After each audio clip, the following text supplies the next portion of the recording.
আসসালামু আলাইকুম বন্ধুরা, সবাই কেমন আছেন?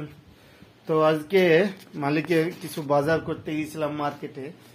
তো মার্কেটে বাজার করতে গিয়ে তো দেখলাম সামনে কলা আছে। কলা হলো 6 রিয়াল কিলো। আমি মালিকের বাজার করতে গিয়ে আজকে 2 কিলো কলা নিয়েছি, যার দাম হলো সৌদি আরবের 12 রিয়াল।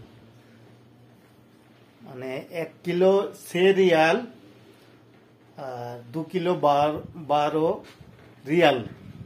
তো কলার এত দাম এখানে বললে হয়তো বোঝানো যাবে না। তো 1 রিয়ালে 23 রিয়াল ইন্ডিয়ান টাকা। তাহলে হিসাব করেন আপনারা কত টাকা আসছে 2 কিলো কলাতে। তো এই হলো মূল ভিডিও।